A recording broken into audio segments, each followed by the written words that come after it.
തിരുവചനം തിരുവചനം.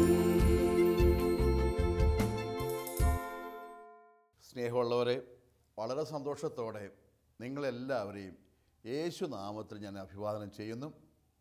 നിങ്ങളുടെ വ്യക്തി ജീവിതങ്ങളിലും കുടുംബങ്ങളിലൊക്കെ സന്തോഷവും സമാധാനവും ഉണ്ടാകട്ടെ എന്ന് ആശംസിക്കുന്നു, പ്രാർത്ഥിക്കുന്നു. പ്രിയപ്പെട്ടവരെ, വിശുദ്ധ ഗ്രന്ഥം വായിച്ചു പോകുമ്പോൾ, പ്രത്യേകിച്ച് പഴയ നിയമത്തിലൂടെ കടന്നു പോകുമ്പോൾ, തൻ്റെ ജനത്തോട് ദൈവം ഏറ്റവും കർശനമായി ആവശ്യപ്പെട്ട നിയമം എന്താണെന്ന് ചോദിച്ചാൽ അത് തന്നെ അനുസരിക്കണം എന്നുള്ളതാണ്. കർത്താവ് പ്രമാണങ്ങളും കൽപ്പനകളും കൊടുത്തതിന് ശേഷം ജനത്തോട് പറയുന്ന വാക്കെന്താ? നിങ്ങൾ ഈ പ്രമാണങ്ങളും കൽപ്പനകളും അനുസരിച്ച് ജീവിക്കണം. അത് പുറപ്പാട് പുസ്തകം 20-ാമത്തെ അധ്യായത്തിൽ സീനായി മലമുകളിൽ വെച്ച് കൽപ്പന കൊടുത്തപ്പോഴും, വീണ്ടും 34-ാമത്തെ അധ്യായത്തിൽ വീണ്ടും പ്രമാണങ്ങൾ എഴുതി കൊടുത്തപ്പോഴും കർത്താവ് എടുത്തെടുത്ത് ആവശ്യപ്പെട്ടു, പ്രമാണങ്ങളും കൽപ്പനകളും പാലിച്ചാൽ നിങ്ങൾ എൻ്റെ ജനമായിരിക്കും, ഞാൻ നിങ്ങളുടെ ദൈവമായിരിക്കും. പ്രിയപ്പെട്ടവരെ, ബൈബിളിലെ 5-ാം പുസ്തകമായ നിയമാവർത്തന പുസ്തകത്തിൻ്റെ 28-ാമത്തെ അധ്യായത്തിൻ്റെ 1 മുതൽ ചില വചനങ്ങൾ വീണ്ടും നിങ്ങളെ ഞാൻ വായിച്ചു കേൾപ്പിക്കാം. കർത്താവ് പറയുന്നു, നിൻ്റെ ദൈവമായ കർത്താവിൻ്റെ വാക്ക് കേട്ട് ഇന്ന് ഞാൻ നിനക്ക് നൽകുന്ന കൽപ്പനകളെല്ലാം സൂക്ഷ്മമായി പാലിക്കുന്നുവെങ്കിൽ അവിടുന്ന് നിന്നെ ഭൂമിയിലെ എല്ലാ ജനതകളേക്കാൾ ഉന്നതനാക്കും. അവിടുത്തെ വചനം ശ്രവിച്ചാൽ അവിടുന്ന് ഈ അനുഗ്രഹങ്ങളൊക്കെയും നിൻ്റെ മേൽ ചൊരിയും.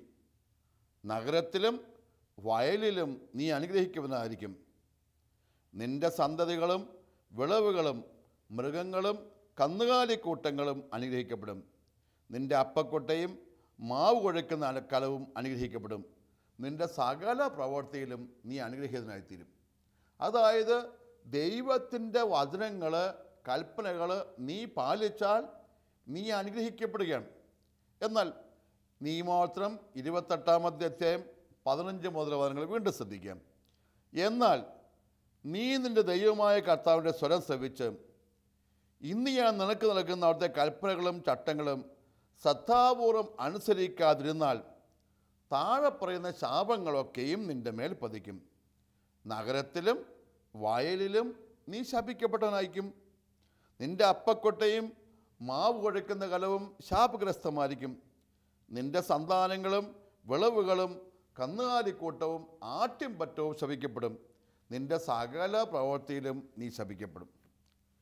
അതായത് പ്രിയപ്പെട്ടവരെ, ദൈവകൃപ ഒഴുകി വരുന്നതിൻ്റെ ഏറ്റവും അടിസ്ഥാനപരമായ കണ്ടീഷൻ എന്ന് പറയുന്നത് ജനം അനുസരിക്കണം എന്നുള്ളതാണ്. അനുസരിക്കുന്ന സ്ഥലത്ത് മാത്രമേ അഭിഷേകമുള്ളൂ. അത് വ്യക്തികളായാലും കുടുംബമായാലും സമൂഹമായാലും ആരുടെയൊക്കെ അപ്പക്കുട്ടയും മാവ് കുഴക്കുന്ന കലവുമാണ് അനുഗ്രഹിക്കപ്പെടുക? അനുസരിക്കുന്നവരുടെയാണ്. അത് ഒരു കുടുംബത്തിൻ്റെ പശ്ചാത്തലത്തിൽ ചിന്തിച്ച് നോക്കണം. നിങ്ങൾ ഒരു സമൂഹത്തിൻ്റെ പശ്ചാത്തലത്തിൽ ചിന്തിച്ച് നോക്കണം. ഒരു രാജ്യത്തിൻ്റെ നിയമങ്ങളനുസരിച്ച് ചിന്തിച്ച് നോക്കണം. അനുസരണമുള്ള സ്ഥലത്ത് മാത്രമേ വളർച്ചയുള്ളൂ. ഇന്ന് എനിക്ക് പലപ്പോഴും തോന്നാറുണ്ട്, ഇന്ന് ക്രൈസ്തവ വിശ്വാസത്തിൻ്റെയും സമൂഹ ജീവിതത്തിലും ഏറ്റവും ഗൗരവമായി കടന്നു വരുന്ന പുഴുക്കുത്ത് എന്ന് പറഞ്ഞാൽ അനുസരിക്കാനുള്ള മടിയാണ്. ദൈവത്തെ അനുസരിക്കുന്നില്ലെന്ന് മാത്രമല്ല, ഈ ഭൂമിയിലെ അനുസരണവും കുറഞ്ഞു തുടങ്ങി. അനുസരണം കുറയുന്നിടത്തൊക്കെ ഉണ്ടാകുന്ന എന്താ? അന്തചിത്രമാണ്. അത് സഭയിലാകട്ടെ സമൂഹത്തിലാകട്ടെ എവിടെയാകട്ടെ, അനുസരണം കുറഞ്ഞോ നിൻ്റെ വഴി തടസ്സപ്പെട്ടു, മുന്നോട്ട് പോകാൻ പറ്റുകയില്ല. അത് സ്കൂളിലാകട്ടെ, ഒരു കുട്ടി അധ്യാപകനെ അനുസരിച്ചില്ലെങ്കിൽ, പഠിച്ചില്ലെങ്കിൽ, അവൻ്റെ ട്യൂഷന് വന്നില്ലെങ്കിൽ, പരീക്ഷ എഴുതിയില്ലെങ്കിൽ എന്താ സംഭവിക്കുക? അധ്യാപകർക്ക് ശമ്പളം കിട്ടിയെന്ന് വരും, പക്ഷേ ആ കുട്ടിയുടെ ഭാവിയല്ലേ വഴിയടഞ്ഞു പോകുന്നത്. ഒരു പട്ടാളക്കാരന് ഒരു മേലുദ്യോഗസ്ഥൻ ട്രെയിനിങ് കൊടുക്കുമ്പോൾ അവനെ ചില ശീലങ്ങൾ പഠിപ്പിക്കുന്നു. ഇത് ചെയ്യണം, ഇത് ചെയ്യണം. എന്തിനാണിത്? ഭാവിയിൽ യുദ്ധത്തിൽ മുന്നേറുമ്പോൾ അവന് അനുഗ്രഹമാകേണ്ട വഴികൾ പറഞ്ഞു കൊടുക്കുകയാണ്. ഇവനിത് പാലിച്ചില്ല, അനുസരിക്കാതെ സംഭവിക്കും, നാളെ യുദ്ധക്കളത്തിൽ അവൻ പരാജയപ്പെട്ടു പോകും.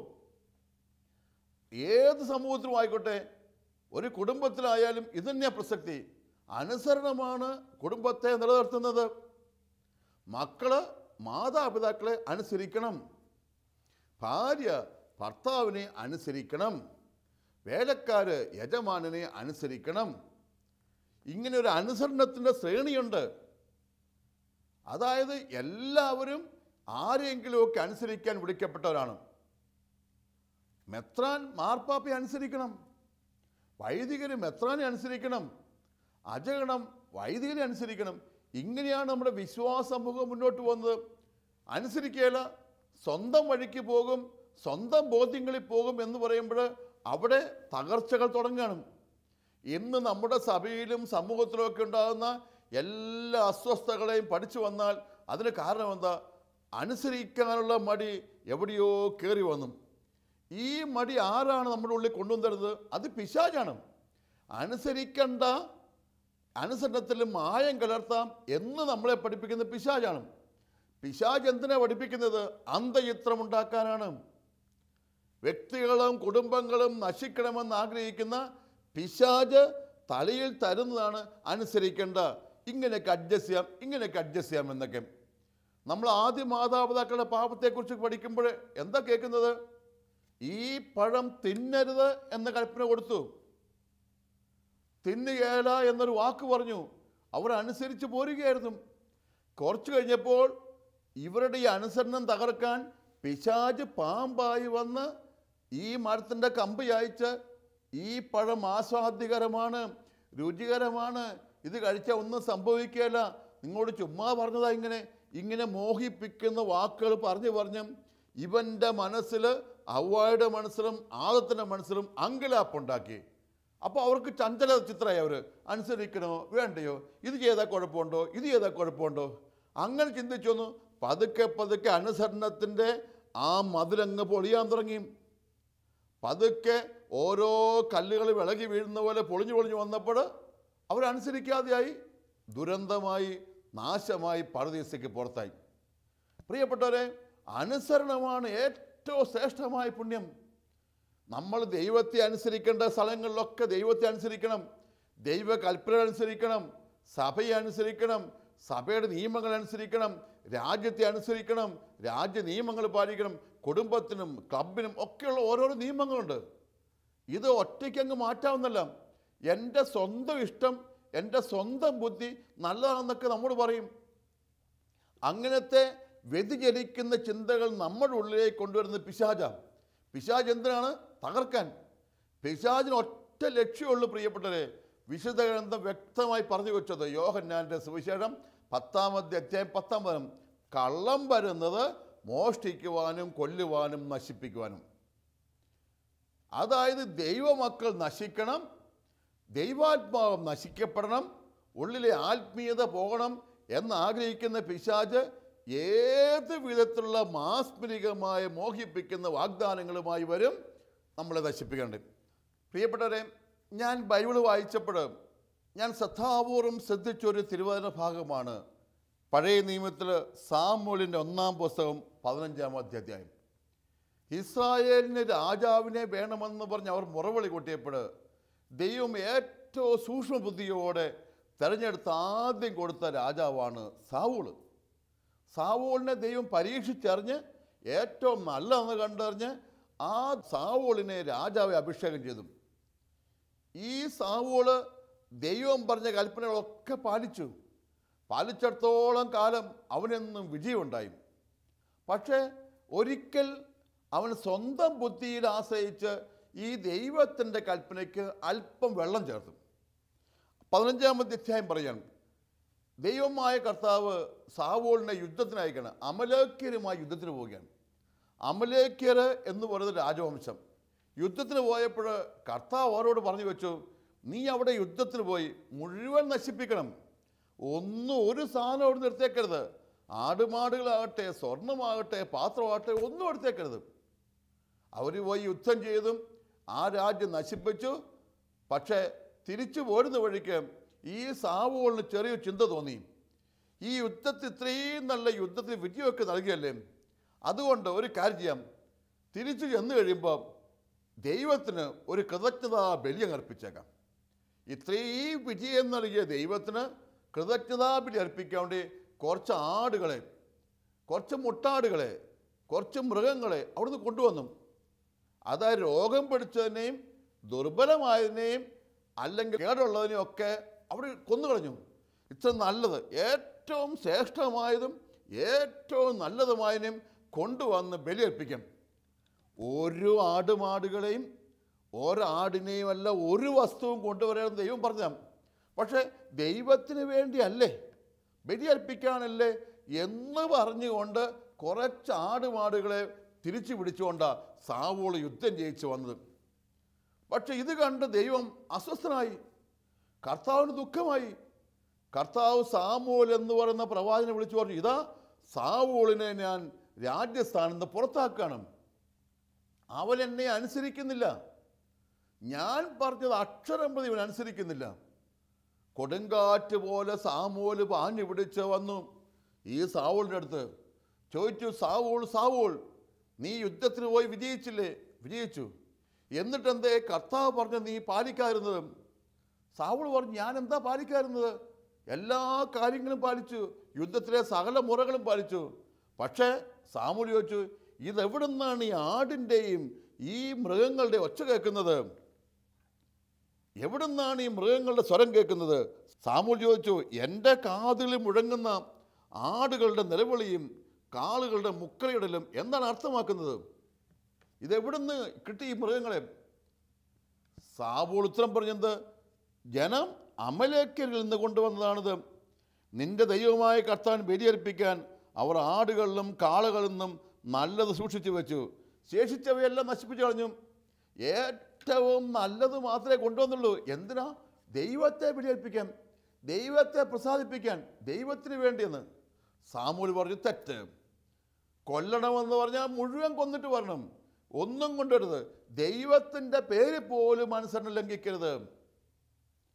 എന്നിട്ട് സാമൂൽ ചോദ്യമുണ്ട്, അനുസരണമല്ലേ ബലിയേക്കാൾ ശ്രേഷ്ഠം?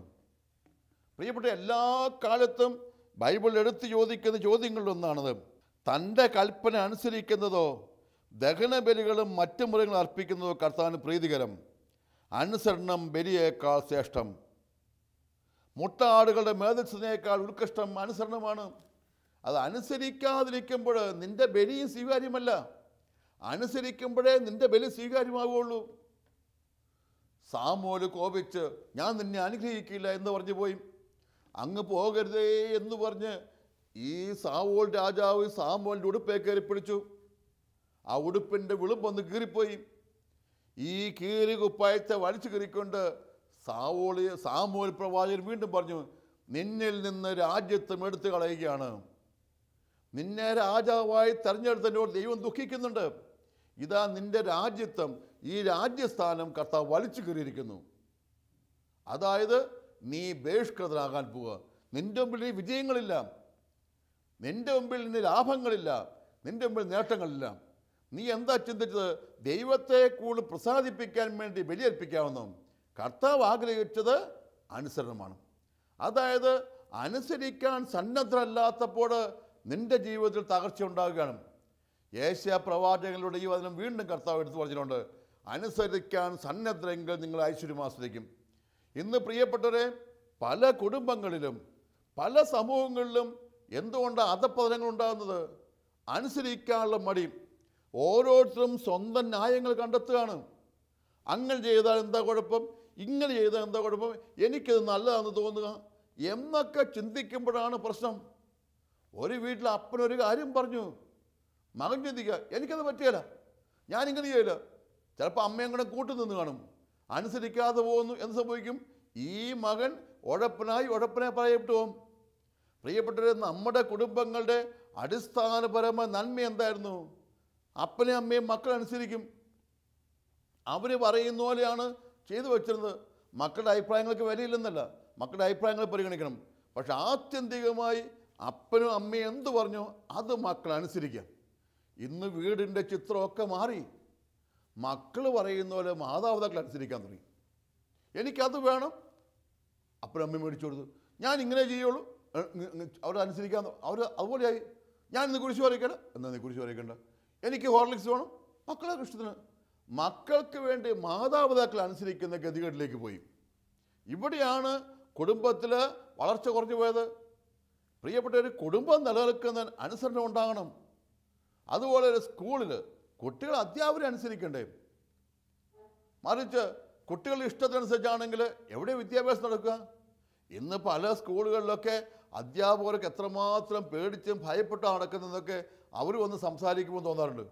ആരെയും വഴക്ക് പറയത്തില്ല പിള്ളേരെ, ഒരാളെ ചെവിക്ക് പിടിക്കത്തില്ല, ഒരാളെ പോലും ഒരു വിധത്തിലും ഉപദേശിക്കത്തില്ല. പിള്ളേർ കേസ് കൊടുക്കും, പിള്ളേർ പ്രശ്നം ഉണ്ടാക്കും.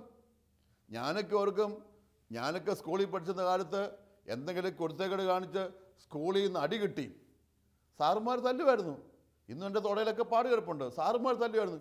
സ്കൂളിൽ നിന്ന് തല്ല് കിട്ടി എന്ന് പറഞ്ഞ് വീട്ടിൽ വന്ന് കരഞ്ഞു പറഞ്ഞാൽ അന്ന് ചാച്ചൻ വീട്ടിൽ നിന്നും തരും അത് 2 തല്ല്. സാറിനെ തല്ല് മേടിച്ചോടാന്ന് ചോദിച്ചിട്ടുണ്ട്.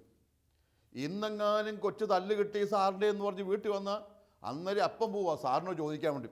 സാറിനെന്തുണ്ട് കൊച്ചത്തില്, സാറിനെ തല്ലാൻ പോവാം. അപ്പോഴീ കൊച്ചിൻ്റെ മനസ്സുണ്ട് എന്താ, സാറുമാർ പറഞ്ഞ ഒട്ടും അനുസരിക്കണ്ട, അവൻ്റെ ജീവിതം പാളിപ്പോവും. സ്കൂൾ നിയമങ്ങൾ അനുസരിക്കണ്ടേ, സ്കൂളിൻ്റെ ഘടന അനുസരിക്കണ്ടേ, അധ്യാപകരെ അനുസരിക്കണ്ടേ? പ്രിയപ്പെട്ടവരെ, ചിലപ്പോൾ 1% 0.5% ആളുകൾ മോശമായി പെരുമാറുന്നത് കാണുമായിരിക്കും. പക്ഷേ അടിസ്ഥാനപരമായ സ്കൂളും സംവിധാനങ്ങളെല്ലാം കുട്ടികളുടെ നന്മയ്ക്ക് വേണ്ടിയുള്ളതല്ലേ? അതനുസരിക്കാനല്ലേ മാതാപിതാക്കൾ കുട്ടികളെ പഠിപ്പിക്കേണ്ടത്? സാറുമാരെ എതിർക്കാനാണോ? സാറുമാരെ ധിക്കരിക്കാനാണോ? അല്ല. പ്രിയപ്പെട്ടവരെ, അനുസരണത്തിൻ്റെ ആത്മാവ് നഷ്ടപ്പെടുന്ന എല്ലാ നിമിഷങ്ങളിലും ദൈവത്തിൽ നിന്ന് പുറത്താക്കപ്പെടുക. ബലിയർപ്പിക്കാൻ വേണ്ടിയാണ് ആടുമാടുകളെ സാവൂൾ കൊണ്ടുവന്നത്, ദൈവത്തിനെ ബലിയർപ്പിക്കാൻ വേണ്ടി. എന്നിട്ട് പോലും പറഞ്ഞു വെച്ചു നീ അനുസരിച്ചില്ല. അപ്പോൾ ഓർക്കണം, ഈ ബലിയേക്കാൾ പ്രധാനപ്പെട്ടത്, നീ എന്നും കാണുന്ന കുർബാനയേക്കാൾ വിലപ്പെട്ടത്, നീ എന്നും ചെല്ലുന്ന കുർബാനയേക്കാൾ പ്രിയപ്പെട്ടത് നിൻ്റെ അനുസരണമല്ലേ? ഇപ്പം ഞാനെന്ന് പറയുന്ന അച്ഛൻ എൻ്റെ ബിഷപ്പിനെ അനുസരിക്കണ്ടേ? എൻ്റെ അധികാരികളെ അനുസരിക്കണ്ടേ? ഞാൻ അനുസരിക്കില്ല എന്ന് പറഞ്ഞാൽ ഞാൻ ചെല്ലുന്ന ബലികളുടെ പോലും ഫലം കുറഞ്ഞു പോയി. എൻ്റെ ബലിയുടെ പുണ്യം പോലും എൻ്റെ അനുസരണത്തിലാണ്. പ്രിയപ്പെട്ടവരെ, ഈ അനുസരണത്തിൻ്റെ ശ്രേണി സഭയിൽ പോവുക. ഈ കാലഘട്ടങ്ങളിലൊക്കെ ചിലപ്പോൾ നമ്മൾ ക്രിസ്തീയ സമൂഹം ദുഃഖിച്ചും വേദനിച്ചും വിഷമിച്ച എല്ലാ ദുരന്ത നാണം കെട്ട കേസുകളുടെ പുറകിലും പഠിച്ചു നോക്കൂ. എന്താ സംഭവിച്ചത്? അനുസരിക്കാൻ മടി കാണിച്ചവരുടെ കഥയാണ് അതൊക്കെ. അനുസരിക്കാൻ മടി കാണിച്ചവർ കടന്നു വന്നപ്പോൾ സഭ അവഹേളിക്കപ്പെട്ടു. അനുസരിക്കാൻ മടി കാണിച്ചവർ കടന്നു വന്നപ്പോൾ ആത്മീയ ജീവൻ തകർക്കപ്പെട്ടു. ദൈവവിളിയുടെ മാറ്റു കുറഞ്ഞു. പൗരോഹിത്യവും സന്യാസവും ഒക്കെ വഴിയറമ്പിൽ ചവിട്ടി മതിക്കപ്പെട്ടു. കാരണം അനുസരണം കുറഞ്ഞു പോയി. അനുസരിക്കുന്ന നിമിഷങ്ങളിലാണ് അവിടെ വിശുദ്ധി കടന്നുവരുള്ളൂ. അനുസരിക്കുന്ന നിമിഷങ്ങളാണ് വളർച്ച ഉണ്ടാകുന്നത്. പ്രിയപ്പെട്ട, ഇത് പറഞ്ഞു വെക്കുമ്പോഴും എൻ്റെ ജീവിതത്തിലും അനേകരുടെ ജീവിതത്തിലും എല്ലാം ശുഭകരമായി സംഭവിച്ചു എന്ന ജീവിതങ്ങളല്ല. ഇഷ്ടമില്ലാത്ത പലതും കേൾക്കേണ്ടി വന്നിട്ടുണ്ട്. ഇഷ്ടമില്ലാത്ത പല തീട്ടൂരങ്ങൾക്കും തല കുനിച്ചു കൊടുക്കേണ്ടി വന്നിട്ടുണ്ട്. ഇഷ്ടമില്ലാത്ത കൽപ്പനകളുടെ മുമ്പിൽ മൗനമായി നിൽക്കേണ്ടി വന്നിട്ടുണ്ട്. പക്ഷേ അനുസരിച്ചപ്പോൾ അത് പിന്നെ അഭിഷേകമായി മാറി. കാരണം അനുസരണമാണ് ബലിയേക്കാൾ ശ്രേഷ്ഠം. കർത്താവിൻ്റെ വചനം എടുത്തു പറഞ്ഞാൽ എന്താ? ഇന്ന് ഞാൻ നിങ്ങൾക്ക് നൽകുന്ന കൽപ്പനകളും ചട്ടങ്ങളും നിങ്ങൾ പാലിച്ചാൽ, നിങ്ങൾ അനുസരിച്ചാൽ ഈ ഭൂമിയിലെ എല്ലാ ജനതകളെക്കാൾ നിങ്ങൾ അനുഗ്രഹിക്കപ്പെടും. നിന്റെ അപ്പക്കൊട്ടയും മാവ് കുഴക്കുന്ന കലവും അനുഗ്രഹിക്കപ്പെടും എന്ന് പറഞ്ഞ അർത്ഥം എന്താണ്? നിനക്ക് ദാരിദ്ര്യം ഉണ്ടാകുകയില്ല, നിന്റെ വീട്ടിൽ പട്ടിണി ഉണ്ടാകുകയില്ല. എങ്കിൽ പ്രിയപ്പെട്ടവരെ, ഈ പട്ടിണി എന്ന് പറയുന്ന ആഹാര സാധനങ്ങളുടെ പട്ടിണിയല്ല, ജീവിതത്തിലെ സകല മേഖലകളിലും ഉണ്ടാകാൻ പോകുന്ന സമൃദ്ധിയാണ്. നിന്റെ ശരീരത്തിൻ്റെ ആരോഗ്യമാകാം, മാനസികമായ സന്തോഷമാകാം, പ്രവർത്തനങ്ങളുടെ വിജയമാകാം, അത് വണ്ടി ഓടിക്കുമ്പോഴുണ്ടാകുന്ന ഗമനം പോലും ആകാം. അതെല്ലാം വിജയം. അതാണ് നിൻ്റെ മാവ് കുഴക്കുന്ന കലം. അവിടെ പട്ടിണി ഉണ്ടാകുകയില്ല. കാരണം എന്താ? അനുസരിക്കണം. എങ്കിലും പ്രിയപ്പെട്ടവരെ, ഈ ദിവസങ്ങളിലൊക്കെ ക്രൈസ്തവ സമൂഹം, പ്രത്യേകിച്ച് കത്തോലിക്ക സമൂഹത്തിൻ്റെ ഏറ്റവും വലിയ കെട്ടുറപ്പായിരുന്ന അനുസരണത്തിൻ്റെ കടക്കിലാണ് പിശാച് കത്തിവെച്ചിരിക്കുന്നത്. ഇത് തിരിച്ചറിയാൻ പറ്റാതെ ചില ആളുകളൊക്കെ അത് വ്യക്തി സ്വാതന്ത്ര്യമെന്നും വ്യക്തിപരമായ അവകാശം എന്നൊക്കെ പറഞ്ഞ് പിശാചിൻ്റെ ഗണിയിൽപ്പെട്ട് അനുസരണത്തെ ധിക്കരിച്ചപ്പോഴാണ് സഭ അവഗണിക്കപ്പെട്ടത്. പഴം തിന്നരുത് എന്ന കൽപ്പന ദൈവം കൊടുത്തപ്പോൾ തിന്നാൽ കുഴപ്പമില്ല, അത് ചുമ്മാ പറഞ്ഞ എന്നൊക്കെ ലൈറ്റാക്കി പിശാച് പറഞ്ഞു കൊടുത്തു. അപ്പോൾ അവനും തോന്നി ശരിയാണ്, അങ്ങനെയാണ് അനുസരിക്കേണ്ട എന്ന ചിന്തയിലേക്ക് എഴുതുന്നു. ഇന്നും ചില കൽപ്പനകളും നിർദ്ദേശങ്ങളൊക്കെ കുഴപ്പമില്ല, സൈക്കോളജിക്കൽപരമായി വ്യാഖ്യാനിച്ച്, സോഷ്യോളജിക്കലി വ്യാഖ്യാനിച്ച്, ആരുടെയെങ്കിലുമൊക്കെ ഈസോപ്പ് കഥകൾ പോലും വ്യാഖ്യാനിച്ച് അതിൻ്റെ മാധുര്യവും ഗൗരവം കളഞ്ഞും എല്ലാവരും ധിക്കരിക്കാൻ തുടങ്ങി.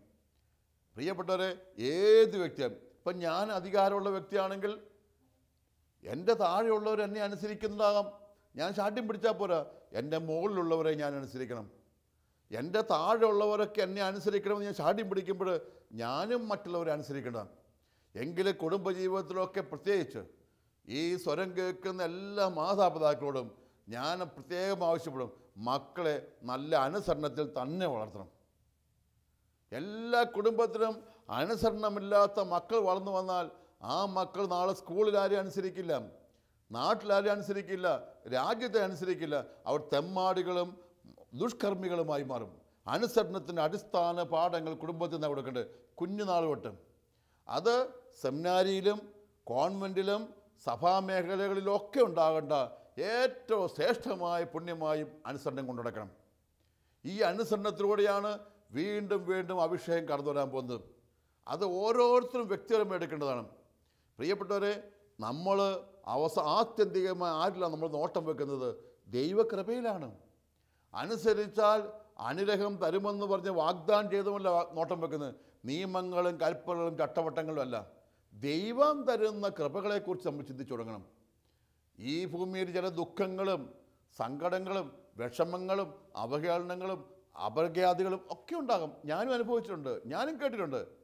പക്ഷേ ദൈവമേ എന്നോർത്ത് അതിന് വിധേയമാകാനും അനുസരിക്കാൻ സന്നദ്ധരായപ്പോൾ ദൈവം അതിൻ്റെ എല്ലാം മേലെ അനുഗ്രഹങ്ങളുടെ പെരുമഴ വർഷിച്ചു തരാൻ തുടങ്ങി.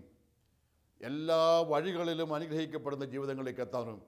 അതുകൊണ്ട് നമുക്ക് ഈ കാലഘട്ടങ്ങളിൽ നമ്മുടെ കുടുംബത്തിലും സമൂഹത്തിലും സഭാ സംവിധാനങ്ങളിലും അനുസരണത്തിൻ്റെ ആത്മാവിനെ പുനഃപ്രതിഷ്ഠിക്കണം. പിശാച് തകർക്കാൻ ആഗ്രഹിക്കുന്നവൻ അരാജകത്തിൻ്റെ ആത്മാവും ധിക്കാരത്തിൻ്റെയും വഴക്കിൻ്റെയും കലഹത്തിൻ്റെയും ആത്മാവിനെ അയച്ചു തരുമ്പോൾ നമ്മളതിനെ പ്രതിരോധിച്ചു നോണം. ദൈവാത്മാവ് അനുസരണത്തിൻ്റെതാണ്, വിധേയത്വത്തിൻ്റെതാണ് എന്ന് മനസ്സിലാക്കണം. ആ ആത്മാവിനെ കിട്ടാൻ വേണ്ടി വീണ്ടും പ്രാർത്ഥിക്കുകയും ചെയ്യണം. കർത്താവായ ദൈവമേ, നിൻ്റെ വലിയ കാരുണ്യത്തിനായി പ്രാർത്ഥിക്കുന്നു. സാത്താൻ ഞങ്ങളെ നശിപ്പിക്കാൻ വേണ്ടി മോഹിപ്പിക്കുന്ന ചിന്തകളും വ്യക്തിപരമായ വ്യാഖ്യാനങ്ങളുമായി വരുമ്പോൾ ദൈവത്തിൻ്റെ സ്വരം കേൾക്കുവാനും ദൈവഗീതം അനുസരിക്കാൻ ഞങ്ങളെ പഠിപ്പിക്കണമേ. കർത്താവേ, ഞങ്ങളുടെ കുടുംബങ്ങളിലും സമൂഹത്തിലും അനുസരണത്തിൻ്റെ ആത്മാവിനെ ഞങ്ങൾ വർഷിക്കണമേ. മരണം വരെയും കുരിശ് മരണം വരെയും പിതാവായതിന് വിധേയമായി ജീവിച്ച യേശു ക്രിസ്തുവിൻ്റെ മനോഭാവത്തിലേക്ക് വളരുവാൻ ഞങ്ങളെ ഒരുക്കണമേ. കർത്താവേ, നിൻ്റെ ദൈവികമായ ശക്തിയാൽ ഞങ്ങളുടെ ജീവിതങ്ങളെ എന്നും അനുഗ്രഹിക്കണമേ. പിതാവും പുത്രനും പരിശുദ്ധാത്മാവുമായ സർവേശ്വര. ആമേൻ.